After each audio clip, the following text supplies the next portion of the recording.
I worked for a while for a site called GameZone.com.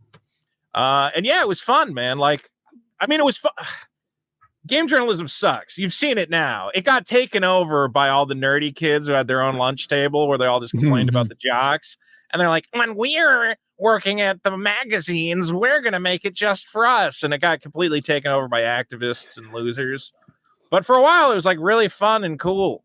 And I'm sad to see what has happened to video game journalism. Like, nobody reads these websites anymore because it's all a bunch of dorks and losers writing this stuff. I don't even know what the big video game journalism sites are. Like IGN, I guess, GameSpot, Kotaku are still the big two. Steam reviews. That Polygon site's going strong, but then like half of them just keep falling off because they keep hiring the same cabal of losers and morons to write think pieces about how Halo relates to indigenous welfare in the modern state. And you're like, no one wants to read that. Oh, I hate that. Boo. That sucks. Why women in video games should be fatter and uglier? Opinion piece. And it's like, what? We need characters that represent us. All characters should be the fat and ugly women in video games. There should be no ugly characters. It's right, it's the same thing. You saw Vice had to fire everybody recently. It's the same thing that happened to Vice magazine.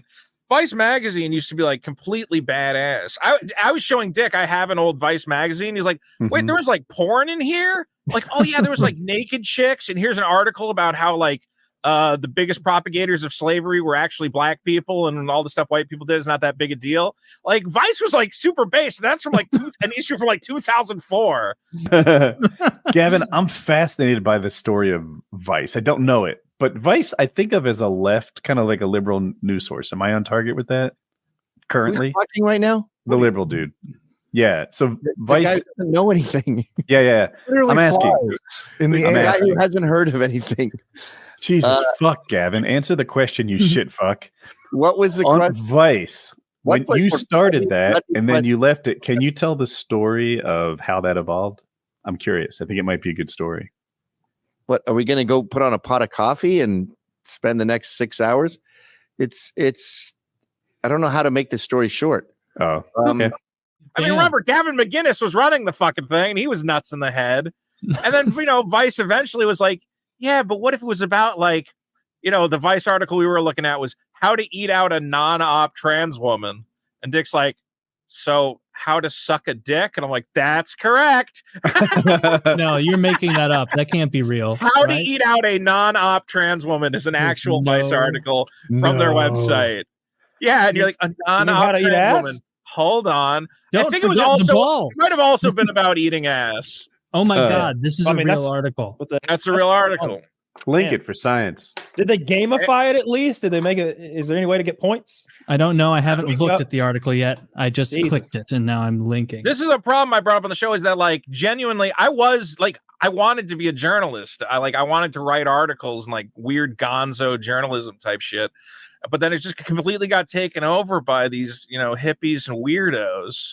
And then I was pitching Dick. They're pitching the idea that people with penises might not want them sucked. What? I just think, I think anybody could figure out how to suck a dick. If you have a dick, it's a lot easier too. You know what feels good. Trans women refer to their genitals in a myriad of ways. Oh boy. This is an article. Some say clit, vagina, vulva, dick, girl dick, cock, junk. Thanks for running this through. What?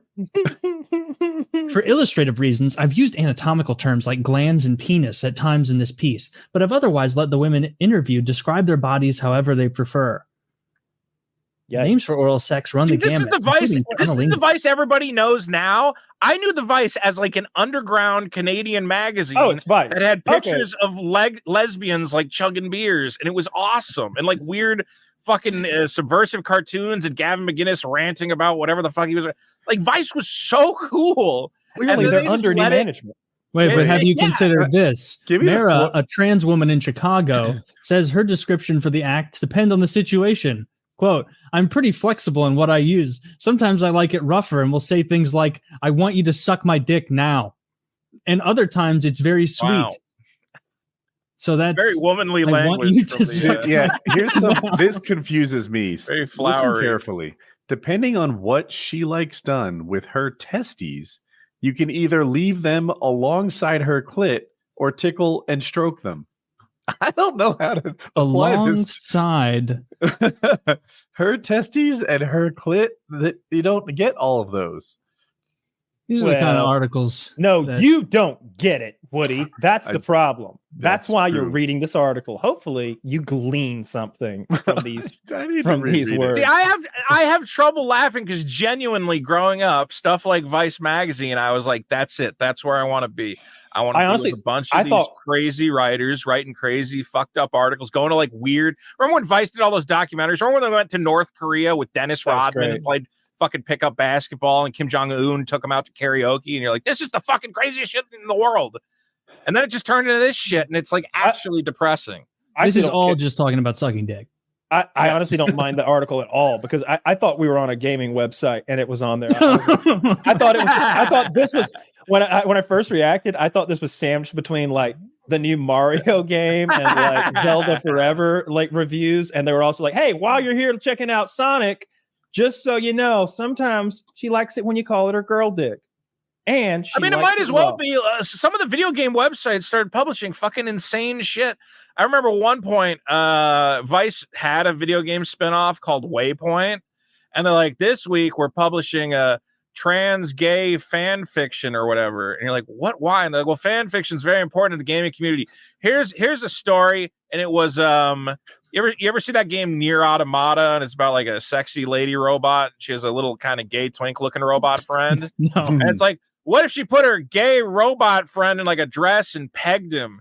And I'm like, why the fuck is this on your video game website? What is this? And like, well, it's powerful and uplifting to the gay community. I'm like, it's just a little gay robot getting his ass pounded by another robot. This shouldn't be on a video Yeah. game website. How is that uplifting to anyone? And how does that tell me how to get the ultimate armor? Like, You see the time Kotaku published Harry Potter like 3D porn, and you're like, those are kids, dude. What? This is Kotaku. And they're like, oh, video game porn is not nearly as sexy as you would think. Here, we found a mod that undresses these 14-year-old Harry Potter characters and has them fuck the shit out of each other. And they just put it on Kotaku on like the front page. And you're like, I think you guys have all lost your fucking minds. This is not video game I journalism. think you've lost the plot here. This is from that same Vice article. In Girl Sex 101, Girl Sex 101, Girl sex. Moon suggests a technique she calls the flying squirrel, which involves gently gripping the scrotum skin. Girl Sex 101, by the way. Gently gripping the scrotum skin, making sure to not grab the testes or tubes. They're getting scientific here. And Oh, pulling the God. skin over the top of her glands. The skin will stretch out and look glossy. You can then put your mouth right in the middle, pressing down against her clit through her scrotum.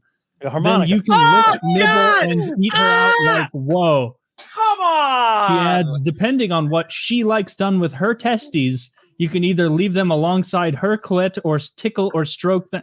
Dude, this is... Are they what saying This to is so jerk off the front of their dick with their ball skin? Is that I'm what gonna need you're a saying? diagram. I'm gonna need a diagram. I, That's what it seems like they're I saying. can't find her clit in this situation. Oh my God. If she used to likes read Vice and prostate they're like- stimulation, a finger inside her anus while you're eating her out can be delightful. There's nothing I delightful. remember about flipping through Vice. I'm like, I wonder if that new Coheed and Cambria album's good. Oh, I got an 8 out of 10. At no point was like, you can take the ball skin and wrap it around your trans girlfriend's. I don't want to know this, man. I don't Like, care. this person getting home from work being like, hell of a day at the office. Just writing about how to fucking, I wrote 1,500 pages on how to find a guy's clit. yeah. 1,500 words, I mean. It is Oh, this crazy is- though how this is much fair. these outlets like completely dropped the ball, because like they were ahead of all of us. They had the production facilities. Like, how did YouTube not get dominated by these guys? If they just hired some guys with talent to pump out podcasts and like videos, it would have been fine. But they had to hire all their stupid activist buddies to write like these crazy transsex articles, and you're like, what are you doing? You're bleeding money. No one is reading this shit. It's crazy. Yeah. I was friends with this guy, Tim Rogers. He's one of the greatest fucking game journalists that ever lived. He's fucking hilarious. And he was working at Kotaku, and he was the only thing working about that organization. And they were getting hundreds of thousands of views on their videos. And then COVID hit, and he's like, well, I'm kind of the only thing about this website that works, and I don't want to come into the office and wear 2 masks every time I got to come in. So can I just make my stupid videos from home? And they're like, no, you have to come into our stupid, like, unnecessary New York office space that we paid way too much money for, so we can all sniff each other's farts and pretend that we're living some sort of journalistic dream. And he's like, okay, I'm just going to open a Patreon and make $20,000 a month then. Like, all these sites just shoot themselves in their foot. They can't hire any talent. I've gone to these sites and I was like, this is why I started doing my own YouTube channel, because for the longest time I was trying to make it as a journalist. And I would go to these guys and go, listen, I'm a fun talker. I'm a funny guy. I have video production skill. I've, know all the fucking programs, and I can edit together an interview and a teaser. And, I did a ton of fucking event coverage. I went to every like E3 in the country, PAX, and I would just interview all the developers. And I'm like, I'm doing all this shit. Will you just give me a staff? Will you fire? I know you need like 10 trans people on the staff. I get it. It looks good. Okay, but maybe you can fire one of them to make room for the fat Italian guy who screams about Halo sometimes. And they're like, we got to fill that with like, a black albino. We met an albino midget, and we want to hire that guy. And I'm like, all right, you know what? Yeah. Fuck it. I'll just go make my own YouTube videos. You didn't write enough about scrotums. No, if I had written about like my struggle, all of this shit, man, all these like crazy diversity initiatives, and then you come out to LA and you're trying to get hired as a writer, and they have all these programs where it's like, oh, it's like the leg up program. You send in a spec script, and then we get you to these programs, and maybe we'll get you a job writing on a show, whatever. You got to write a little essay though, and then it's like, tell us about your struggle as an indigenous teen in America. And you're like, I don't really have that story. They're like, what makes you a diverse voice? And I'm like, I'm just like a fat white guy, man. I don't fucking know. Yeah. They're not interested in how good your writing is or the kind of content you can produce. You need to check. No, it doesn't matter at all. I've had people in Hollywood say, man, you're a really good writer. Just my boss told me we can't hire any white guys right now. And I'm like, yeah, cool. Great. It's like awesome. IT. Yeah. I'll just learn to code. Why don't I? Yes, they don't hire white guys in IT. Sorry. No, it's crazy. There's a big lawsuit right now, actually, where a guy who was working on whatever that Navy SEAL TV show is had the same like experience where he's like, why am I not a staff writer? And they're like, oh, you'll be a staff writer eventually. He's like, I wrote the season 3 finale. Like, I've written so many episodes of the show, and they're like, yeah, but we got a new black guy, and then we got another new black guy. We got to translate, we got to hire like a bunch of those. Eventually we'll make you a staff writer. And he's finally suing. He's saying, guys, come on. Like, I've written half the episodes of the show, and you won't make me a staff writer. That's absurd. I'm hoping that it works out for him, because these quota based hiring things.